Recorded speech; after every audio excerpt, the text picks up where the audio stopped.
Ready? Okay, go. Okay. My name is LionsXII and welcome to the Den. Joining me as always, Bati and Ikhlas. The Malaysia Cup is back this week after the international break, which saw the Singapore national team winless in their two friendly matches. A 2-0 defeat to the Philippines and 1-1 draw with Myanmar. So guys, quick word. No good. Both? Both? Both no good? Yeah. A draw against Myanmar. We used to be able to beat them like Easily. like. And with the same team, right? With the same team. Now. Yeah.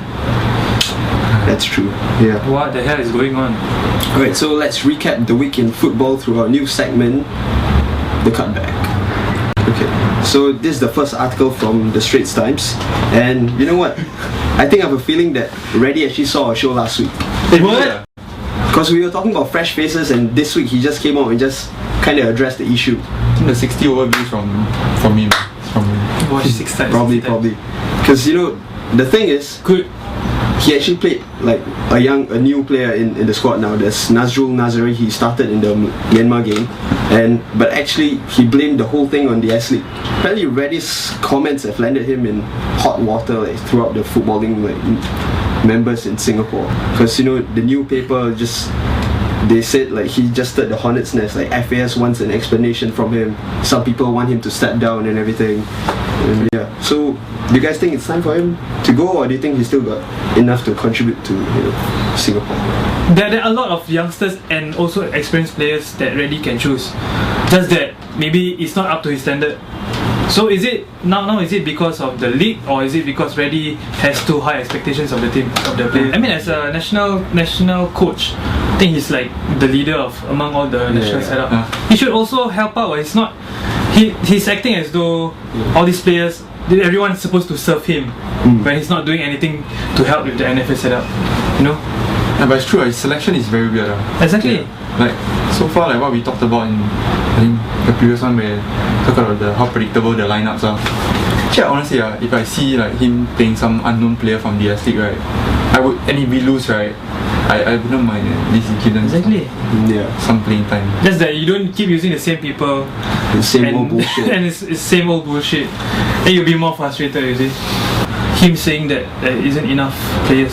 Singapore isn't producing enough players. S League isn't producing enough players for him. For the national team. Ready? What you doing? Maybe Singapore's answer, like a long-term solution, probably could lie in this next article by Goal.com. Like the managing editor of Asia for Goal.com, Cesare Polengi, he just came out and suggested that Singapore just field 2 teams in the MSL and make S League into a semi-pro league. So do you guys want to see that? Like just 2 teams in the MSL, you'll see like 2 derbies at least every year, and there'll be like tons of excitement for it, and fans will come back. But my initial concern would be, what about those people who aren't selected for these 2 teams? I mean, semi-pro league, then I mean, how does it work? Their wages and everything.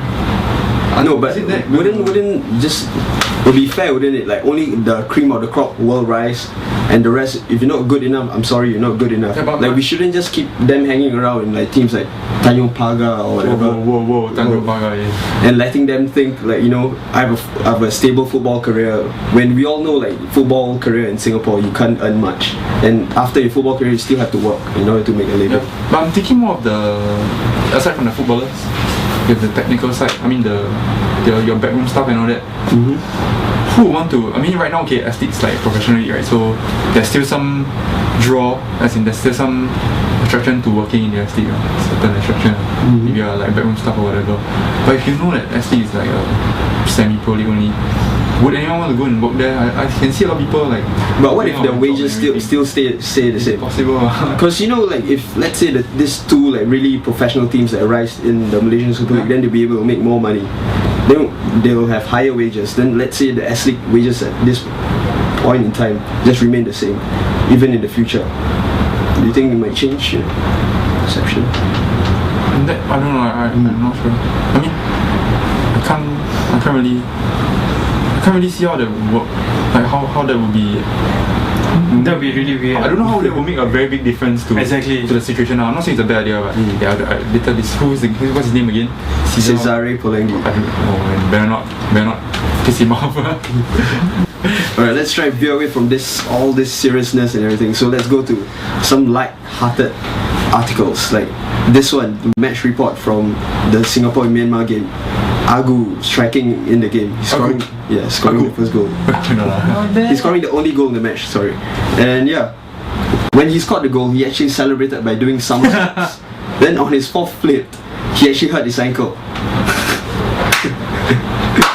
Do you want to say it? Say the word. Bodoh! Alright, then the last one. The whole question that, happens whenever there's an international break. Club or country, and yeah, the cartoon depicts that. Yes.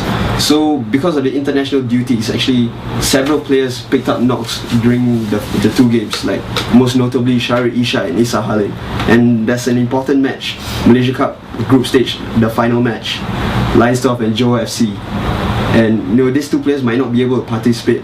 The top two currently in Group A is Singapore and Johor FC, and they know with a draw. Yes, you mean that? Sorry, yeah, LionsXII and Johor FC top, and they just need a draw in order to proceed to the quarterfinals. But we should not play for a draw. Do you think both teams might just go out, set up their team to just Rasuah. let's play for a draw? Better not Rasuah. No matter what happens in the other game, both our teams will go through to the next round. Send out a message. Just go for a strong finish in the group stage.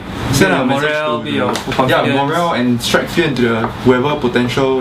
There will be people like us going for the match, on Friday, wasting our time. Yeah, but seriously, send out a message to our potential opponents for the quarterfinal. If we qualify, it's quite they can win. They can win. Just don't do nonsense like trying to go for a draw. Don't do nonsense like playing Safiro. Yes, please don't. No Safiro. I don't care. The top two in Group A will face the top two in Group D, and in Group D currently, Pahang already qualified. They are first now. And for second place, it looks likely that Selangor will qualify. If you were to choose between Pahang, the team with the most number of goals currently in the cup with 15 goals, and Selangor, our traditional rivals, who would you pick? Who would you rather face? I'll say Pahang. Knowing the Singapore or LionsXII rivalry with Selangor, it might be more exciting. But for the quarterfinals, no, because we just need to win. So how about you? Selangor I would or Pahang? prefer Selangor. For the rivalry? Not only the rivalry, but like I said, sending a message. I mean, if we beat Selangor, and I hope we beat Selangor, but if we beat Selangor, then you'll send a message to whoever we're gonna face next. Like, oh shit, LionsXII. Shit got real, man. Okay, so anyway, 15 goals. all three of us got our predictions wrong last week. No! Yes, this week we'll predict the match between the LionsXII and Johor FC. Go. 2-1. Lions will win it lah. I believe they can. Okay, I predict. Confirm. I predict it's 1-1 lah. 1-1. Okay. 1-1. It will be a 2-2 draw. The typical Rasuah scoreline. Oh yeah. To Rasuah them is it? Rasuah, I think it will happen. I don't want it to happen, but I know it's gonna happen. We'll win. Lions will win. Okay, we'll now jump into our last segment. What would Shabby say? Shabby. Shabby line of the week would be from the Premier League, because Hugo Lloris just came out and said he's not pleased that he's not confirmed as the number one goalkeeper in the Spurs. So I'm here to assure him that he will be in the first 11, but not as the number one goalkeeper. He will be the striker. Why? Because Spurs desperately need a win, and they have to get it from somewhere. And Hugo's got the height, the build of a good striker. See, I think Shabby will be proud of that quote. Yeah. That's really shabby. Thank you. Not so shabby, yo.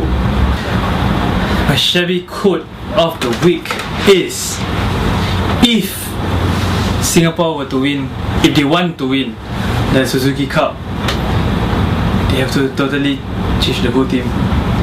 No more foreign players, no more of the current players. They should just take the youngsters. Under-23s, they can try. Malaysia is using it. They are trying all their under-23s. Why not Singapore? YOG team? YOG team. I don't mind. Okay. To improve the performances of our national team, right? I think we need to fire up the players, increase their morale. Because I think Raddy really demoralized them with his comments this week. So I think before every match, just gather them in the locker room and play videos of Singapore's Malaysia Cup triumphs. The Dream Team song, just play it. Put it in your high iPod. above the rest. Change the song. Create a new Dream Team song, maybe? Although they are not Dream Although Team. they cannot sing. No. Safiru, I'm a fool. Dream Team. Safiru, I'm a fool. I'm a fool. I'm the Dazzler Junior. I do the unexpected. Hey, not bad. That's a Whatever. very valid point. Maybe we should hire you. Yeah. Instead of doom. Hey, that's But what Johnson. that's- No, we yeah, play. That that's one our not working already lah. No, that's like the pre-match You for have the to go to fans. the stadium and Yeah. feel it. I want to feel Tim Tong High. Put the rest. That's it. That's all we have for today. We'll see you next week where we'll be talking about Liverpool against Man United. Are you serious, man? Oh, it is on. Okay. So